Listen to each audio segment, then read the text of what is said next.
Okay, thanks, Kip. If you go to this link right here, let me get my pen handy here. Hold on one second. If you go to this link right here, that'll take you to the Coaches Shed.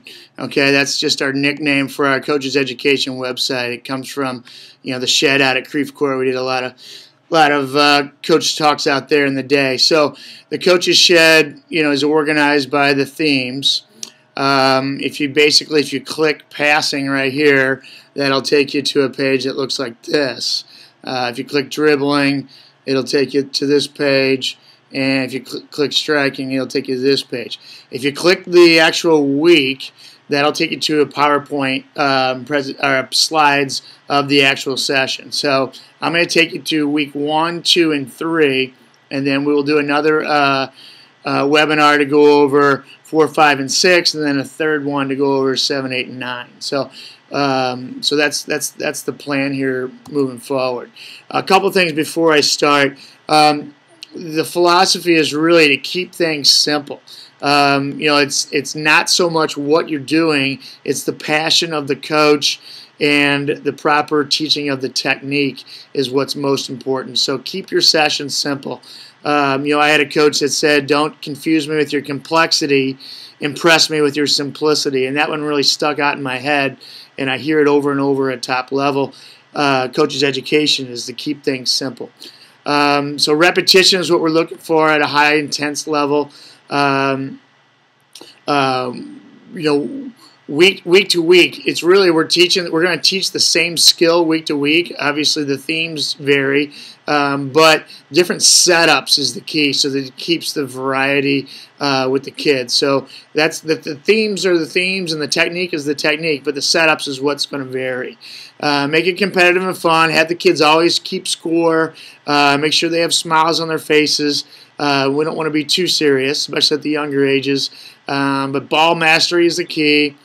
Really, these themes are to keep everybody on the same page, like Kip said, and they're all stored in the Coach's Shed. Okay, so what I'm going to do now is I'm going to go right into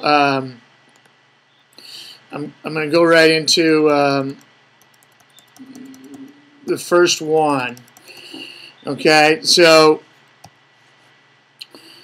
if you click on passing and then you click on week 1, then a PowerPoint will come up. So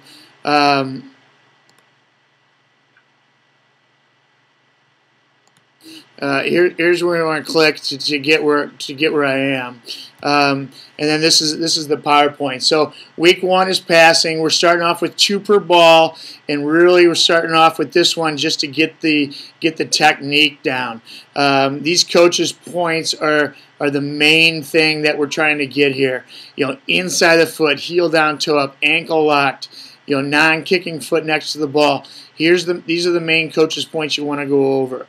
No reaching for the ball. Reduce the time between receiving the ball and passing the ball to get it down to where they're playing quick. It's less than a second. Bouncing on their toes while they're waiting for the ball is key. Make sure that they're active. It's almost like they have a little bit of a rhythm to their step before they receive the ball. So these coaches' points are the key. Here's the setup. Basically, the players are moving forward and showing, and then they play the ball. This player moves forward, and then he shows, and he receives the ball. You can do 3 touches, 2 touch, 1 touch. You can pop into the ball. You can have the players look at each other in the eyes to promote peripheral vision. You can have slight spin on the ball, promote some bending a little bit. You can have fakes before they receive the ball. You can have them pick it up in their hand and drop it and kick it off a short hop. You can have them move together, then move out with every pass, almost like they're coming into the middle. Then this ends up being real quick passes here, and then they're moving out, so it's a longer pass. So that's that one. They can move to the boundary line and come back at an angle. Is very game-like. And then they can do turns off the pass. When the ball comes in, they can practice their turns here, outside the foot turn, inside the foot turn. You know, all the turns that we're going to go over later, they can do here, and then they turn off the dribble here, then they play it. So very simple setup, but there's so much you can do with it. You know, advanced progressions would be to get the ball up in the air, allow bounces in between and stuff like that. So I recommend 15 or 20 minutes, and this really kind of sets the stage on your technique. Then you move into the IX square. The IX square is very important for inside the foot receiving and inside the foot passing. So you got 4 guys here. You got guys on the side of the square. So basically this guy moves up in this area, then he shows hard. The ball comes here. He receives it with the opposite foot across his body here. Then he plays it. This player and this player are stationary, and then this player and this player are moving away and showing. So you start off with one ball and you just get the ball rotating around in this fashion. Okay, again, the same coach's techniques. Then you move to 2 balls. Basically, this is the same slide, only you get 2 balls going around. Again, this guy stays put, this guy stays put. These 2 guys move away and show. Okay? Get the ball going this way, and then you just do it the opposite way to get all 4 kids playing. Just switch it up to where these guys are showing and these guys stay put. Okay? Then the next progression on that is to have all 4 of them move away and show. So you would move away and show. Ball comes in, receive it across your body, and play here. Okay, this guy moves away and shows. Then this guy moves away and shows. So you get 1 ball going, move away and show. And if you have an extra player, a 5th player or a 6th player, then you can get the follow your pass element going. Okay, you can even get this up to 8 players if you want 2 at each cone. Okay, so get 1 ball going, get it going for about 5 minutes, and then progress to 2 balls going. You get 2 balls going, you get everybody moving away and showing in this thing, and you know, it's almost a perfect way to teach inside the foot receiving, inside the foot passing. Again, the coach's points are the same as they were in the previous slides. I don't think you should progress to this at the I'd say at the 8s and 9s. Maybe at U10 you start to progress to this one. It's a little bit more complex, but basically what's going on here is the ball is played in. He lays it off. This guy fouls his pass and he pings it up to this corner. This guy receives it across his body. He plays it up here. It's laid off. He fouls his pass. He plays it up here. He receives it across his body. So you get 1 ball going. It's basically an up, back, through element almost. And then this player spins out of it after he lays out. Okay, so he spins out after he lays out. You can actually get another progression going where after he spins out, instead of playing all the way up, you could play in here to this player, and then he plays here. So that'd be another progression off here that we don't have in the deck. Again, at the 8s and 9s, I keep it to the previous slide. Once you get to the 10s and 11s, then you can start getting this into play. Coach's points are very much, I mean, they're exactly the same as what they all are previously. Calling for the ball, I didn't talk about that. We want to make sure the communication is very high in these sessions. Always call for the ball with a hard, firm yeah when the player wants the ball. Okay? And then this is the same thing, only with 2 balls. So this would be extremely high level and advanced. Okay? So basically that's that. You know, if you spend 8 to 10 minutes or so on all those progressions, that gives you 60 minutes. You know, you can warm up with whatever you want. You can play your game at the end, but you know, this will give you a good 60 minutes of passing, which would be the core of your presentation or your session. Okay, so week 2 theme is going to be dribbling, of course. Again, if you click here on the shed, it's going to take you to this PowerPoint page right here. we're going to start off with fast footwork for 15 minutes. Okay, you can Google any fast footwork or Corver and learn how to do these fast footworks. These are the basic simple ones. You want to get the pendulum, which some people call the in-betweens. Get that going between the feet. Coach's points over here are the key. Bend your knees. Touches on the ball. Your muscles should be firm and in control and not be floppy. The worst is to have a kid look like he's like a wet spaghetti noodle. He's all flopping all over. So make sure the kids their muscles are firm but not floppy. Look around for vision is the key to fast footwork. Got to get some peripheral vision going here. So these are the basics. With the pendulum or the in-betweens, and then here's about 7 or so without the pendulum. Okay, so this is things that without the in-betweens. And again, we're working on a skill video on fast footwork, but there's so much out there. We felt like that was lower priority. You can just Google it, and you can get your fast footwork. The setup is very simple. You just get a 20 by 15 grid, and everybody's randomly placed throughout the grid. Okay. Here's one thing I want to push that I've really evolved to over the years is you create two different speeds. You have a regular speed and then you have a double time speed. Push the double time speed for a good 15 or 30 seconds and then give them a 30-second rest while you demo the next move. It really creates an element of doing it extremely fast. And then at the end, you incorporate a medley. I call it a grand finale, where you're doing randomly all of these at the same time in any order, and the kids could get an element of trying to remember what they are. Okay, keep it simple. I would do 4 or 5 of these before you move on. Get them mastered before you move on. If you throw too much at them, it just confuses them. Just keep it simple. Promote that the kids memorize the name so then they can do it on their own. Okay, so that's fast footwork for the first 15 minutes. Again, I'm in week 2, dribbling. Next is turns. Okay. Simple setup. You just get 2 players. They come out here, they do their turn, and they come back. Coach's points right here. Very similar to the fast footwork. Explosion off the turn is the key. Try and get 1 touch on the ball. Makes the 180-degree turn. If you click this link right here, don't do it now, but if you click that link right there, that'll take you a skill moves video that Ian and I created last year, and it'll go through all of these basics and advanced turns that you see here. But do 4 or 5 again and get it mastered, and again keep it simple. So 10 minutes on turns.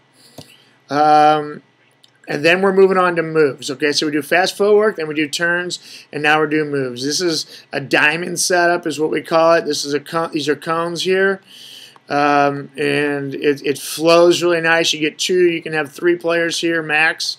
But basically, this player comes in here. He takes the cone on. Gets in here, then he moves over in the back of this line. This player takes this cone, moves here. This player takes on this cone and moves here. So the players are moving around in a diamond shape, square shape. The moves are right here, the basics, and here's some advanced. Again, here's a skill video that you can see what these moves are. Coach's points. Explosion to me, speed variation is the key in moves. It's not so much what the move is, it's the speed variation. So the next progression is very similar to this. I'm moving on here. Instead of the player going over here, I think this one's more realistic, where he takes the cone on and then he moves over here. So these players work together and these players work together. So you're basically just taking on, and then you're going to here. What happens in the middle, it's a little chaotic, and that's on purpose. The players need to have their head up for vision before they bust through here. Otherwise, they're going to run into each other. So it's a really good setup. It flows well. Kids like it, and it's a good way to teach, good setup to teach the moves. Okay. Again, speed variation and explosion. Then at the end, one-on-one transition to goal. Basically, it's one-on-one to small goals. Red guys are going this way, blue guys are going that way. You can put a cone right here. Probably should put this in the slide. If the ball goes out of bounds here, here, here, here, or a goal is scored, then the blue guy is out, and then the next blue guy has a ball ready, and he comes in. The red guy would stay on defense here at this time, and then they would play until the red guy would play until the ball goes out of bounds here, here, goal, here, or here. And once that happens and he's out, then this guy's ready for a ball. So it's one-on-one transition. I wouldn't have more than 3 here. If you get 4, then go ahead and set up another grid. Okay. Focus on one move. What'll happen here is these kids will try and play, keep the ball from each other, and they'll be doing 10 moves and shielding and all that. That's not the purpose. It's one move. Go at them at speed, and then get out. Go at the defender at speed is the coaching point. Speed variation. Okay. The other thing is these kids will daydream right here. They got to be ready at all times to bust out. On transition as soon as the ball goes out of bounds. Keep it flowing. Okay, moving on to week 3, ball striking. Again, click right here. I got to do one thing real quick here. I think Rooney is out, and I think this might be RVP. It could be our new guy. I don't know if you can all see that or not. Moving to striking. Juggling is where we house striking. We view juggling as striking the ball. Keep ups is another term that we got from Arsenal. But we start off with juggling. Ankle locked, toe pointed down, knees slightly bent. Again, be in firm and control. Stay on your toes. If it falls on the ground, quickly pick it up and start over. Just simple juggling. 1 juggle, then catch. 2 then catch. 3 then catch. You can have them juggle, then it bounces off the ground. Obviously, you get your thigh and the head in there. Promote the players having their record in the next session. They need to beat their record. Juggling is a good warm up. Keep it about 10 minutes on striking. Ankle locked is the key. Is the number one key point here on juggling. And then we're going to simple setup, two per ball. Throw into the partner. This is very old school, but it's something you got to do at the beginning of the season. Locking the ankle, toe pointed down. These coaches' points are very similar to the striking, but there's just a million things you can do off this simple setup. I don't really like the stagnant standing around too much here, so I would keep it to 10 minutes, and then I would migrate to this one where it's more dynamic, where the guys are moving around, and they have the ball in their hand, they're throwing it to this guy, it comes back to them, and everybody's randomly moving about. Tossing to random partners. Okay, so dynamic is a little bit more fun, but I think in the previous slide you got to establish that base, and the best way to do that is have them just basically standing there doing it. Again, the coach's points, locking the ankle, toe pointed down, all the same themes as when we were juggling. And then we move into 30 minutes of ball striking. This is a 3 goal. These are goals. These green things are goals right here. You got a line here. You got a line here. A line here. Okay, they're standing behind these cones. So basically what they do is they take the cone on.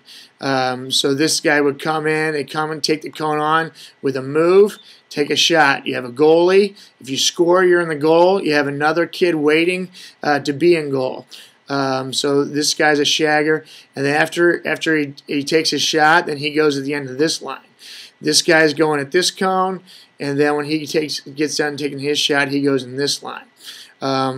and then these guys take this cone on, and then when they get done, they go in this line.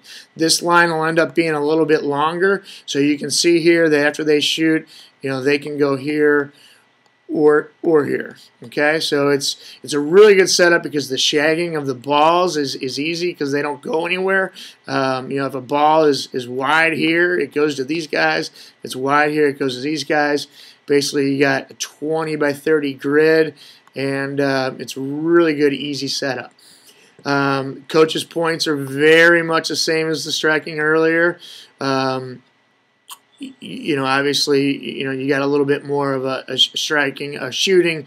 Coach's points coming in down here, but some of the restrictions, are listed here. And variations right here, you can just have them basically push it and hit it, and not have the move. You can have them pass it between the guy in front of them's legs and then hit it. You can have them throw it over their shoulder and do volleys. You can have the pass come more of an angle and it hits from the right or the left. This is a big one here.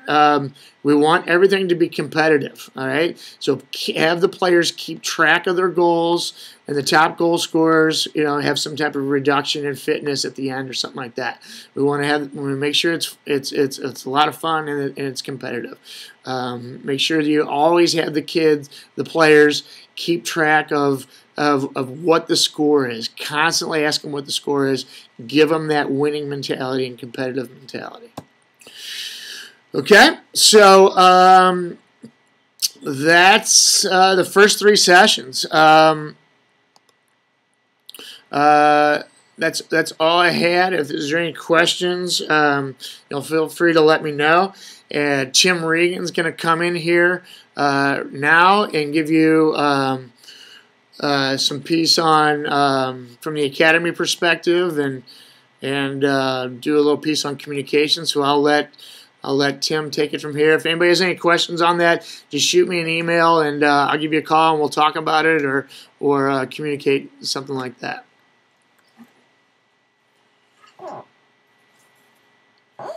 Yeah, thanks, Ken. I'll take this real quick because toward the end of the session, long is not good. So just a real quick, before I go into what the presentation is on the screen, just a brief academy update in that there's not a lot of ways for you to receive this information.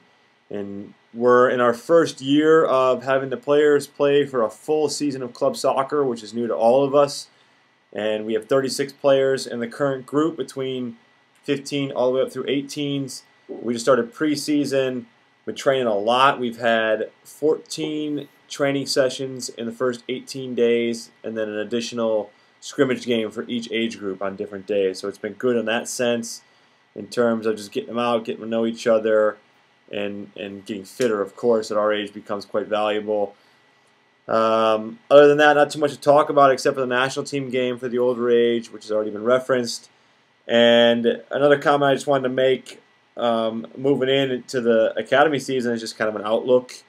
I think we're looking at the older team coming off that great trip that Leonard took with Tom Billicky to Houston in the finals week, and hopefully the U18 group can carry some of that momentum. And the U16 group is brand new.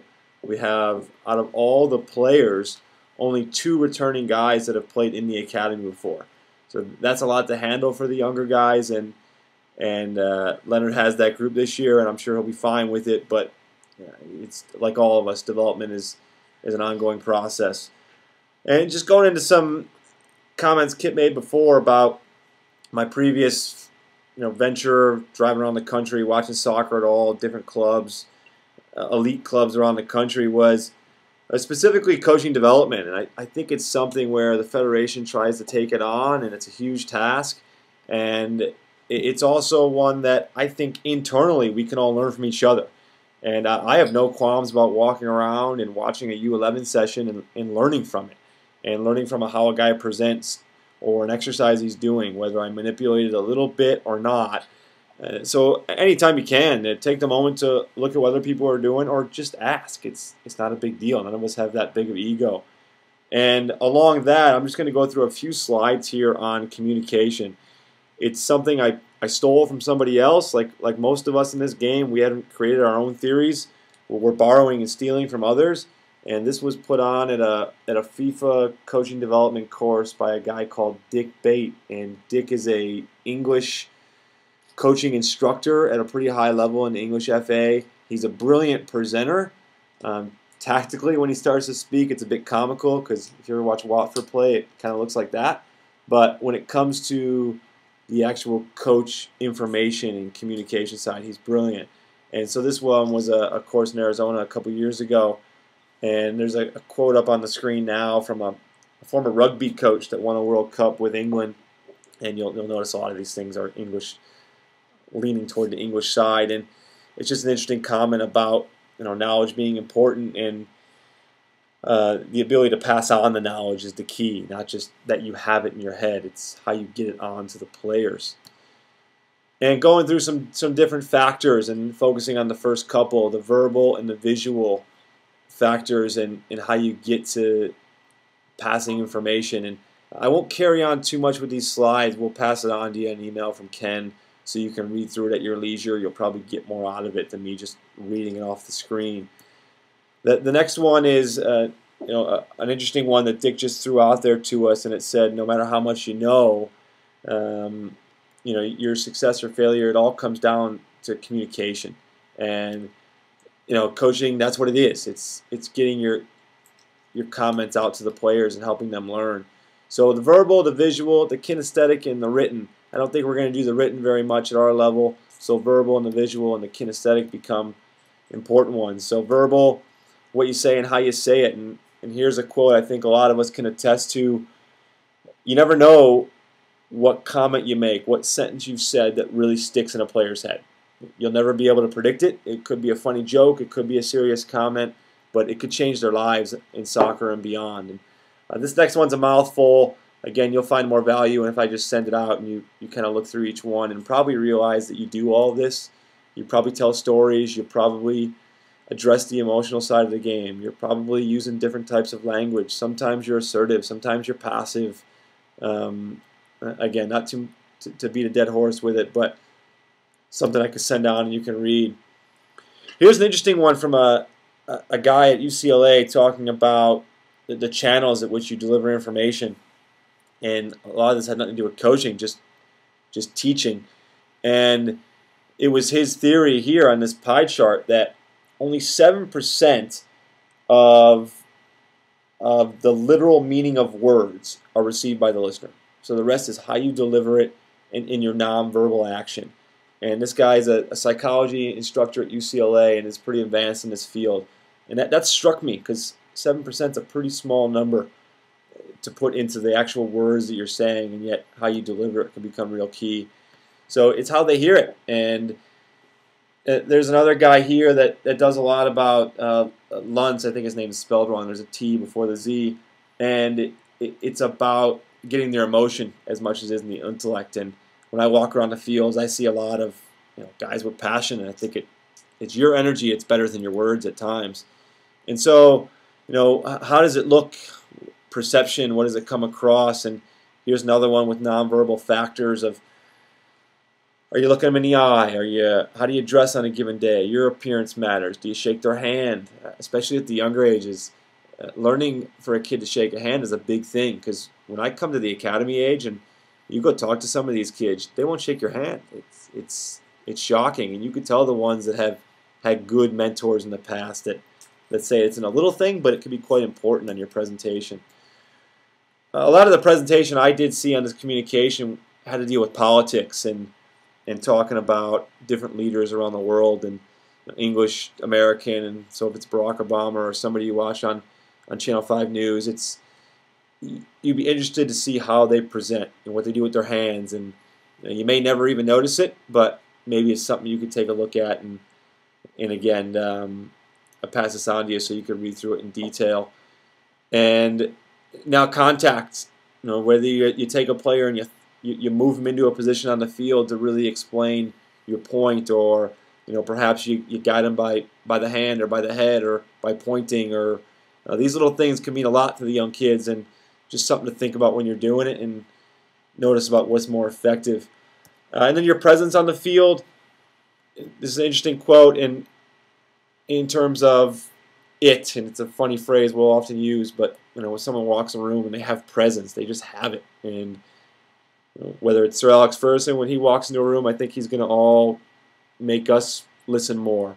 Or whether it's Mourinho or somebody that you've seen at any level, from high school coaching to the young age all the way up to a national team level at the international stage. A good quote here from Ferguson, saying that a national team manager needs to have a certain level, or be a certain age and have a certain level of experience, and you have to have great presence and a CV that's indisputable.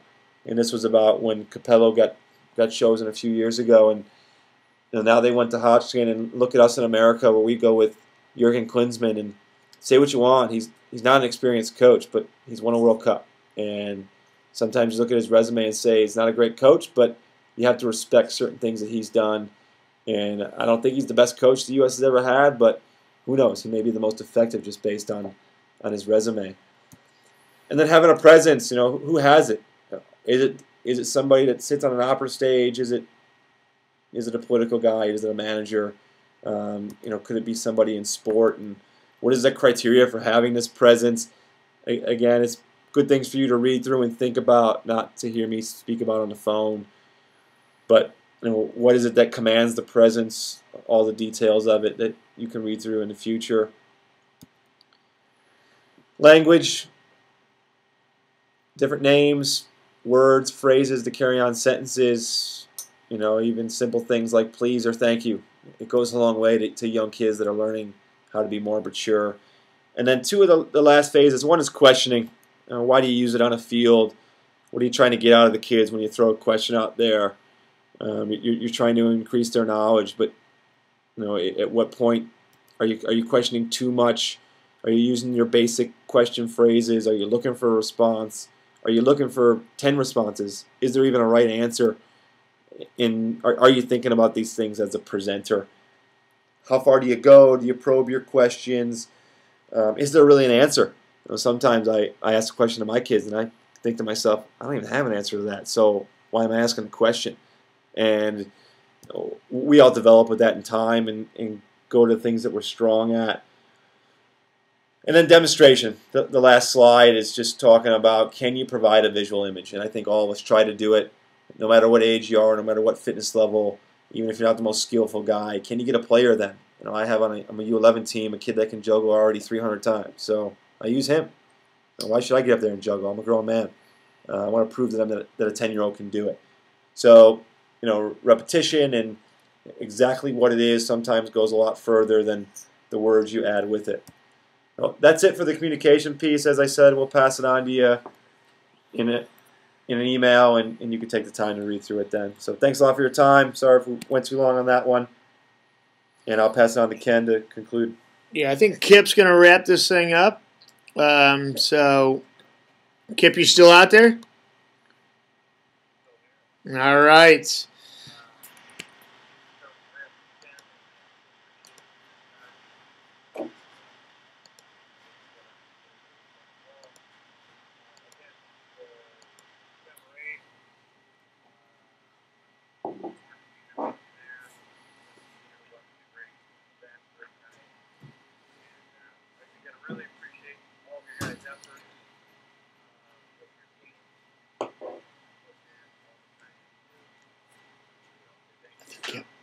I think Kip's quiet, isn't he?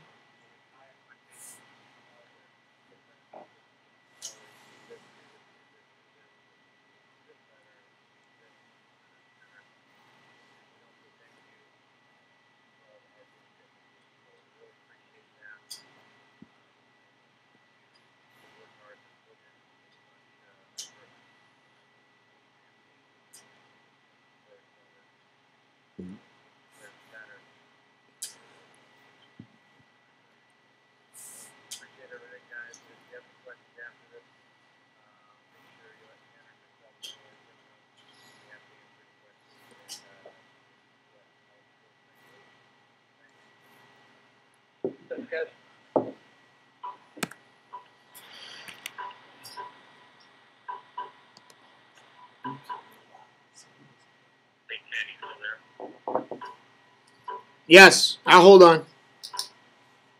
Hey, what is the coaches here deal? I'm sorry, we're new teams. Yeah, we received it in here last week. We shipped it to Soccer Master. It's getting logoed, and then it needs to come back here. So Matt Stitchling is in charge of it, and he's going to let us know what Soccer Master says tomorrow, and we're going to send an email out. But it's probably end of this week, early part of next week is our estimate.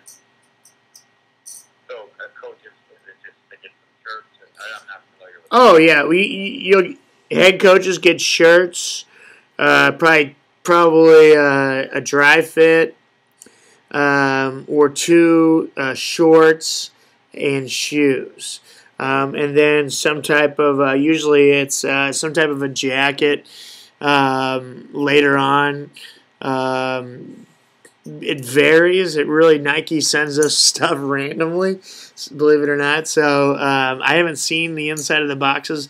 I did see the boxes come in, and then they immediately went to Soccer Master. So we'll get you squared away hopefully in the next week. Okay. All right. All right. Thanks. For the night, it was good. All right. Thank you. Shoot me an email and let us know that. We'll forward it up. Okay, great.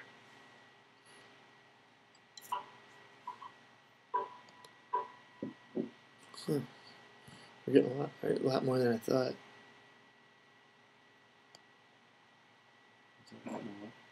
A lot more than I thought.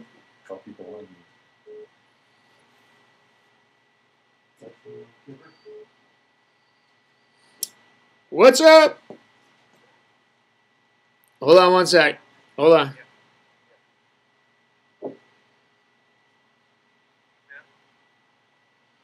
Yo. Tim and Ken. Yeah. Yeah, so let's